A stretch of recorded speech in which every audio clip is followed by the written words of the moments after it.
135 గజాల భూమి కేవలం 8 లక్షలకే. ప్రతి నెల 10,000 మంత్లీ రెంటల్ ఇన్కమ్. జనాలు 2 కేటగిరీల్లో ఉంటారు.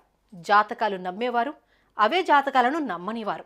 నమ్మని వారి గురించి పక్కన పెట్టేద్దాం. నమ్మేవారిలోనూ 2 కేటగిరీల జనాలు ఉంటారు. జాతకాలను ఒకంతవరకు నమ్మేవారు, అలానే జాతకాలపైనే డిపెండ్ అయిపోయేవారు. వీరు పూజారులు ఏది చెప్తే చేస్తారు. ఏ దోషం ఉందంటే దానికి ఎంత ఖర్చు అయినా చేసి పరిహారం చేయించుకోవాలి అనుకుంటారు.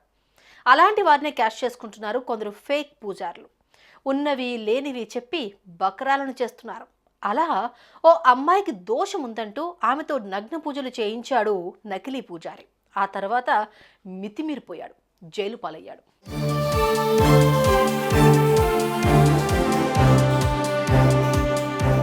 ఇదిగో ఈ ఫోటోలో కనిపిస్తున్న పెద్దాయన పేరు రామ్ కిషోర్ జోషి. నుదుటికి నామాలు పెట్టుకున్నాడు. చూడ్డానికి పూజారిలానే ఉన్నాడు అనుకుంటే మీకు నామాలు పెట్టేస్తాడు. అయ్యగారు ఫేక్ జాతకాలు చెప్పే ఫేక్ పండితుడు. ఉన్నవి లేనివి చెప్పి ప్రజలను మోసం చేస్తాడు. డబ్బుల కోసం పూజలు చెప్పి వేలకు వేలు దుబ్బేస్తుంటాడు. ఉండేది ఓల్డ్ సిటీలో అయినా అయ్యగారి ఆటలు మాత్రం వేరే లెవెల్ ఉంటాయి.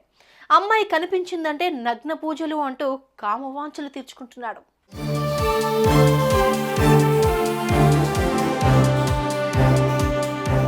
రాజస్థాన్కు చెందిన 58 ఏళ్ల రామ్ కిషోర్ జోషి ఓ ఆలయంలో పురోహితుడిగా పనిచేస్తున్నాడు. హైదరాబాద్ బహదూర్పురాలో నివాసం ఉంటూ ఇంట్లో జాతకాలు కూడా చెబుతూ ఉంటాడు. అలా ఓ కుటుంబం రామ్ కిషోర్ వద్దకు వచ్చింది. తమ కూతురి జాతకం చెప్పాలని కోరారు ఆ దంపతులు. అమ్మాయి జాతకం చూసిన రామ్ కిషోర్ తెలివిని ఉపయోగించి ఎలాంటి దోషం లేకున్నా ఉందని నమ్మించాడు. ఆ పూజ చేయాలి, ఈ పూజ చేయాలని చెప్పాడు. అందుకు తగ్గ సామాగ్రి తెచ్చుకోవాలని లిస్టు కూడా రాసిచ్చాడు.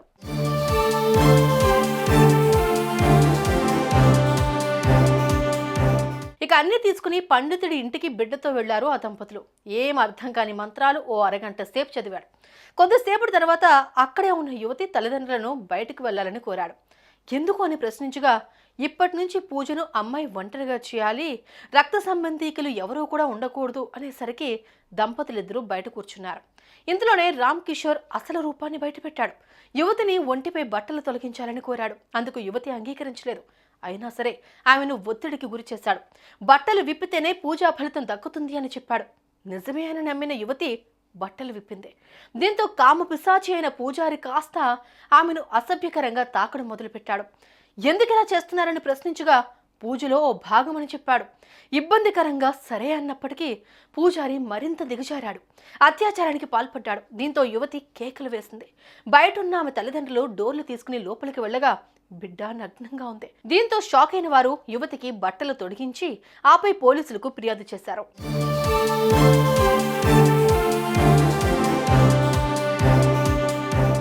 దోష నివారణ పేరుతో ఇలా తమ బిడ్డను లైంగికంగా వేధించాడని, అత్యాచార యత్నానికి పాల్పడ్డాడని ఫిర్యాదులు పేర్కొన్నారు. దీంతో పోలీసులు కేసు నమోదు చేసుకుని దర్యాప్తు చేపట్టారు. రామ్ కిషోర్ ను అరెస్ట్ చేశారు.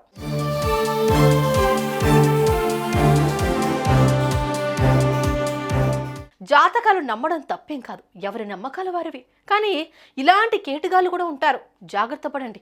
ఎవరేం చెప్పినా గుడ్డిగా నమ్మకండి. వారు చెప్పిన పూజలు ఫలితాన్ని ఇస్తాయో లేదో అనేది వేరే పూజారిని అడిగి కనుక్కోండి.